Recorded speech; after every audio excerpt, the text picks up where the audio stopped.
Hello everyone, আমি দেবাঞ্জন আর শুরু করছি আরও একটা নতুন ভিডিও। সবার আগে সবারই কাছ থেকে ক্ষমা চেয়ে নিচ্ছি আমার আজকের ভয়েসের জন্য, কারণ আমার ভীষণ ঠান্ডা লেগেছে, তাই ভয়েসটা শুনতে সবার একটু অন্যরকম মনে হতে পারে বা নাও বুঝতে পারো। সে যাই হোক, সকালবেলায় রেডি হয়ে স্নান টান করে একেবারে দাদার সঙ্গে স্কুটিতে করে পৌঁছে গেলাম দেবগ্রাম বাস স্ট্যান্ডে, এবং দেবগ্রাম বাস স্ট্যান্ড থেকে 7:30টার বাস ধরে রওনা দিলাম তেহট্টে যাওয়ার উদ্দেশ্যে। আর আমি বসেছিলাম সম্পূর্ণ জানলার ধারে, তাই জানলার ধার থেকে সূর্যের এই রোদের ছটা আর এই সুন্দর গাছের প্রকৃতিটা দেখতে সত্যিই ভালো লাগছিল, আর সাথে অন্যরকম ভালো লাগা কাজ করছিল।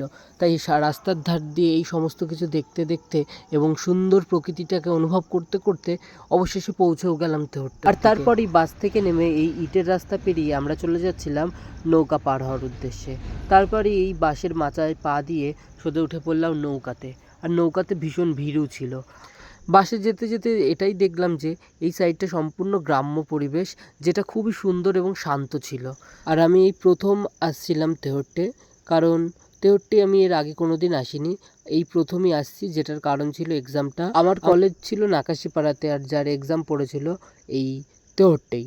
যাই হোক, নৌকা থেকে নেমে একটুখানি হেঁটেই চলে আসলাম টোটো স্ট্যান্ডে, এবং সেখান থেকে টোটো করে চলে যাচ্ছিলাম আমাদের কলেজের উদ্দেশ্যে। আমার কাছেও এটা প্রথম ছিল, এবং আমিও ভাবছিলাম যে কলেজটা ঠিক কোন জায়গাটাতে হবে এবং কেমন হবে।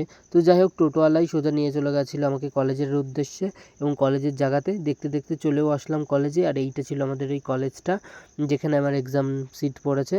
তো এই টাইমটায় পুরো ফাঁকা ছিল, গেট বন্ধ ছিল, আর আমি সবার প্রথম চলে এসেছিলাম এই কলেজে। আর আমি সবসময় যে কোনো জায়গাতে বা এক্সাম হলে সবসময় একটু আগে যেতেই পছন্দ করি। সে যতক্ষণ আমাকে পরীক্ষার আগে বসে থাকতে হোক না কেন, আমি সেইটুকুনি টাইমে ওয়েট করি। যাই হোক, তারপর আমি এক্সাম হলে ঢুকে যাই এবং তারপরেই ফোনটা অফ করে দিই সোজা, আর বার করি সোজা এক্সাম শেষ হয়ে যাওয়ার পর। এক্সামও এদিকে আমার শেষ হয়ে গেছে, আমি বের হয়ে সোজা টোটো ধরে চলে যাচ্ছিলাম ঘাটের উদ্দেশ্যে, কারণ ঘাট পার হতে হতো। তারপর আমি তেহট্টে ঘাটে পৌঁছেও গেলাম। যাই হোক, আজকের ভিডিওটা এইটুকুই। যদি ভালো লেগে থাকে একটা লাইক এবং কমেন্ট করে দিও। টাটা।